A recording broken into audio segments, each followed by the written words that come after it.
খুব গুরুত্বপূর্ণ চ্যাপ্টারটা রয়েছে, যে চ্যাপ্টার 4। এই চ্যাপ্টার 4 এর মধ্যে আজকে কিন্তু আমাদের কাজ হবে। খুব গুরুত্বপূর্ণ ম্যাক্সিমাম কোশ্চেন কিন্তু কভার করে এই চ্যাপ্টারটা, অ্যানালিসিস।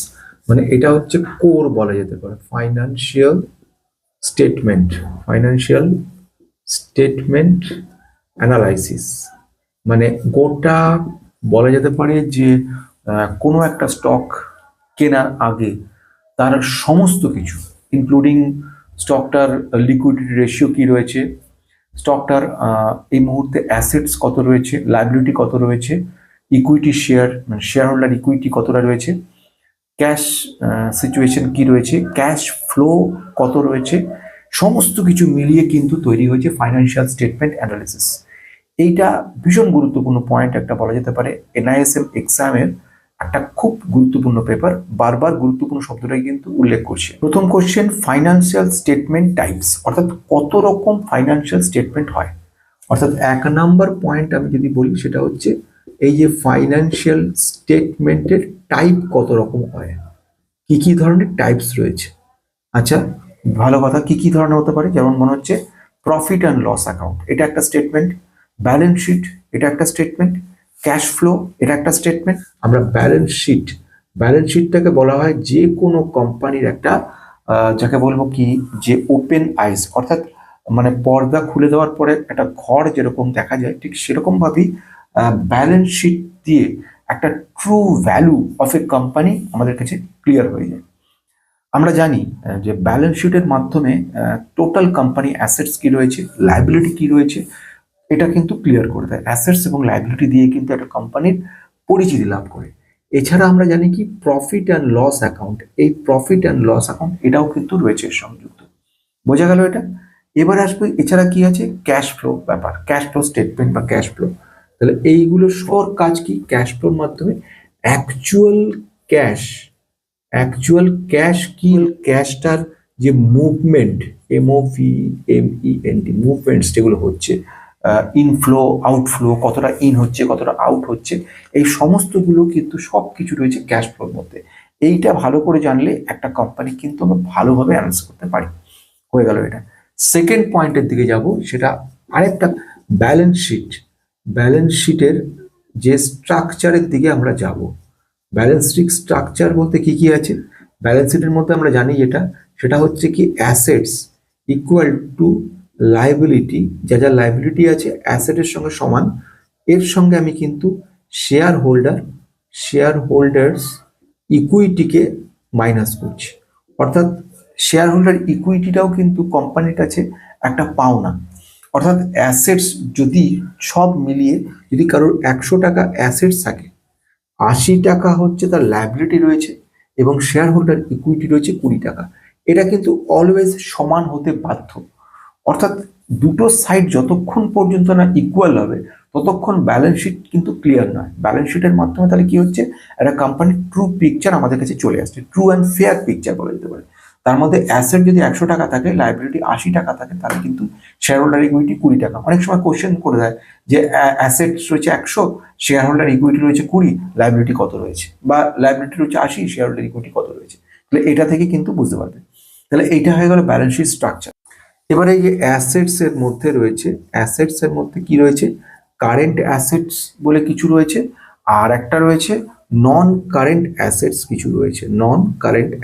এই দুটো মিলিয়ে কিন্তু টোটাল অ্যাসেট তৈরি হচ্ছে। বোঝা গেল। কিন্তু যেটাই হোক, plant, furniture, fixture, plant and machinery, সমস্ত কিছু কিন্তু অ্যাসেটস এর মধ্যে পড়ছে।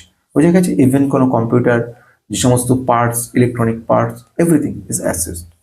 সেম ওয়ে লাইবিলিটি বলতে যদি বুঝি, লাইবিলিটির মধ্যে বোঝাচ্ছে কি কারেন্ট লাইবিলিটি, যেটাকে আমি CL দিয়ে বলছি, প্লাস লং টার্ম যে সমস্ত ডেপ্টগুলো আছে, ঋণগুলো, সেগুলোও কিন্তু পড়ছে লাইবিলিটিস এর মধ্যে। ক্লিয়ার।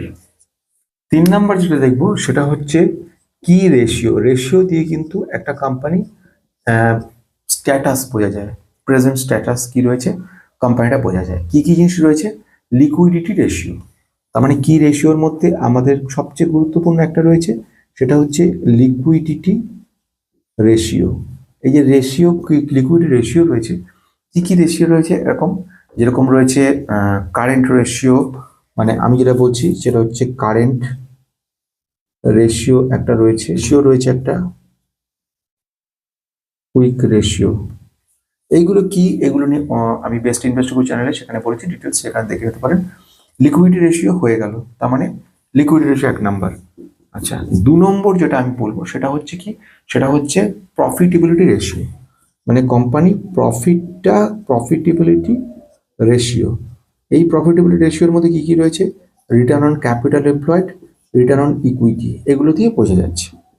এছাড়া 3 নাম্বার কি, লিভারেজ রেশিও। এই যে লিভারেজ রেশিও, এটার মধ্যে কি কি জিনিস, debt to equity ratio, company কিরকম পরিস্থিতি রয়েছে এখন, অ্যাসেটের তুলনায় কত পরিমাণে ঋণ নিয়ে বসে আছে কোম্পানি। হয় ইন্টারেস্ট কভারেজ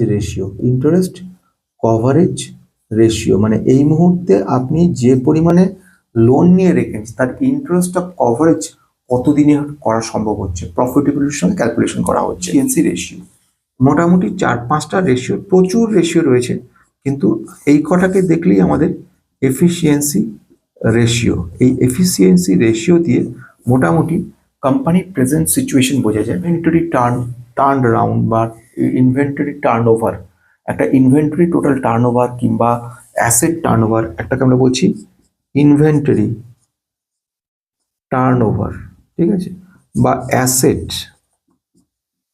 টার্ন ওভার। তো এই হয়ে গেল। তাহলে কি কি হলো আবার বলি, কি রেশিওর মধ্যে খুব গুরুত্বপূর্ণ, মন দিয়ে শুনতে হবে কি রেশিওর মধ্যে প্রথম হচ্ছে লিকুইডিটি রেশিও। এই লিকুইডিটি রেশিওর মধ্যে কি বোঝা যাচ্ছে, কোম্পানির প্রেজেন্ট সিচুয়েশন কি রয়েছে, কারেন্ট রেশিও কি রয়েছে, কুইক রেশিও কি রয়েছে। কারেন্ট, কুইক, এগুলোর কাজ কি, কোম্পানি কতটা লিকুইড, ক্যাশ লেভেল কতটা কি রয়েছে সেটা কিন্তু এইগুলো দিয়ে মোটামুটি বোঝা যায়। যেমন কারেন্ট রেশিও যেরকম রয়েছে বা কুইক রেশিও রয়েছে। প্রফিটেবিলিটি রেশিও, কোম্পানি কেমন প্রফিট করছে, return on equity, return capital, সমস্ত কিছু মেম্বারশিপ দেখতে পারেন, সেখানে সব বলেছি। লিভারেজ রেশিও বলতে গেলে ঋণ নিয়েছে কোম্পানি কত এবং তার তুলনায় তার অ্যাসেটের পরিমাণ কেমন রয়েছে। 10 টাকা নিয়ে বাজারে গেছি, আমার ওখানে এমন মাল পছন্দ হয়ে গেল সেটা 20 টাকা দামের, এবার আমি কিন্তু ধার করেছি 10 টাকা, এবারে পরের দিন আমি যখন যাবো তখন কিন্তু বাজার থেকে কিচ্ছু কিনতে হবে, 10 টাকা নিয়ে গেলে আগের দিনে দেনা চুকোতে হবে, যদি সেটা না চুকাই তাহলে পর কি দাঁড়ালো, আমার এই লিভারেজের উপর ডিপেন্ড করছে কতটা। তাহলে আমি যদি যখন ঋণ নিচ্ছি 10 টাকা আমার কাছে পকেটে, আমি আরো 10 টাকা নিচ্ছি, তার মানে আমার ডেট টু ইকুইটি কি হলো, 1 হয়ে গেল।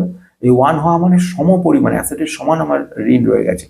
এবারে তারপরে আমি কি করলাম, আরো বেশি ঋণ নিলাম, তাহলে ইন্টারেস্ট প্লাস প্রিন্সিপাল দুটো আমাকে শোধ করতে হবে, ফলে ডেট টু ইকুইটি রেশিও 1-এর বেশি হয়ে গেল, ফলে রিস্ক তৈরি করলো। ইন্টারেস্ট কভারেজ রেশিও মানে আমাকে সুদটা দেখতে হচ্ছে, এই সুদটা কতদিনে আমি শোধ করতে পারবো, সুতরাং এইটা একটু দেখতে হবে। এছাড়া রয়েছে এফিসিয়েন্সি রেশিও মানে কোম্পানিটা কত এফিসিয়েন্টলি কোম্পানিটা কাজ করে চলেছে। এর মধ্যে আমরা দেখলাম কি, ইনভেন্টরি টার্ন অ্যারাউন্ড, ইনভেন্টরি কত কুইকলি শেষ হচ্ছে, আর দ্বিতীয় নাম্বার অ্যাসেট টার্ন অ্যারাউন্ড, কত টার্ন ওভার কত তাড়াতাড়ি হচ্ছে। তো এইগুলো বোঝা গেল। আর নেট প্রফিট মার্জিন বলে আরেকটা ব্যাপার রয়েছে, নেট প্রফিট মার্জিন মানে নেট প্রফিট মার্জিনটা দেখে এই মুহূর্তে কোম্পানির এফিসিয়েন্সিটাও বোঝা যাচ্ছে। এবার আসছে কি, ক্যাশ ফ্লো স্টেটমেন্ট, অর্থাৎ এর মধ্যে যেটা লাস্ট পয়েন্ট দাঁড়ালো সেটা হচ্ছে ক্যাশ ফ্লো। এই ক্যাশ ফ্লো স্টেটমেন্টের মধ্যে আমরা কি কি দেখতে পাচ্ছি, ক্যাশ ফ্লো স্টেটমেন্টের মধ্যে দেখছি 3টে, আমি এগুলো নিয়ে আগে বলেছি, ছোট করে বলি তাই। অপারেটিং অ্যাক্টিভিটি আমরা দেখছি, ইনভেস্টিং অ্যাক্টিভিটি দেখছি, আর একটা হচ্ছে ফাইন্যান্সিং অ্যাক্টিভিটি। তাহলে অপারেটিং অ্যাক্টিভিটি একটা আমরা দেখতে পেয়েছি। অপারেটিং অ্যাক্টিভিটির মধ্যে এই মুহূর্তে কোর বিজনেসে কি পরিমাণ ক্যাশ আদান প্রদান হচ্ছে, কতটা ক্যাশ রয়েছে সেটা আমরা দেখতে পাচ্ছি অপারেটিং অ্যাক্টিভিটির মধ্যে। অপারেটিং অ্যাক্টিভিটি হলো ইনভেন্টরি অ্যাক্টিভিটির মধ্যে দেখছি কি পরিমাণে অ্যাসেট কেনা বেচা হয়েছে সেটা আমরা দেখতে পাচ্ছি। আর একটা হচ্ছে কি, ফাইন্যান্সিং অ্যাক্টিভিটি কি দেখছি, লোন কিংবা ইকুইটি কিংবা ডিভিডেন্ড কি দেওয়া হলো। আবারও বলি, যদি আমি কোর বিজনেস যেটা রয়েছে সেই বিজনেসটা চালাতে গেলে আমার কি লাগছে, বিজনেস কি কি অ্যাক্টিভিটি লাগছে, মানে কোর বিজনেস ক্যাশ কতটা তৈরি হচ্ছে, জেনারেট করছে কোম্পানি সেটা, অর্থাৎ একটা কোম্পানিতে কতটা ক্যাশ, লিকুইড অরিজিনাল ক্যাশ কতটা আসছে, ট্রু ক্যাশ সেটা কতটা আসছে সেটা বলা যাচ্ছে। সেকেন্ড ওয়ান হচ্ছে ইনভেস্টিং অ্যাক্টিভিটির মধ্যে এই মুহূর্তে অ্যাসেট কেনা বেচা কি হয়েছে সেটা বক্তব্য রাখছে। আর ফাইন্যান্সিং অ্যাক্টিভিটি রয়েছে, এখানে ডেপ্টের পরিমাণ, ইকুইটির পরিমাণ, ডিভিডেন্ড কি দেওয়া হলো, মানে লোন কি হলো, এসব কিছু হয়। তাহলে আজকে কিন্তু আমরা খুব গুরুত্বপূর্ণ চ্যাপ্টার শেষ করে ফেললাম। এই চ্যাপ্টারটা অসংখ্যভাবে সাহায্য করবে ভবিষ্যতে শুধু মানে এই পরীক্ষার পারপাসেই নয়, নিজে যদি পড়াশোনা করেন সেক্ষেত্রেও কিন্তু এটা বিউটিফুলি কাজ করবে। আজকের মতো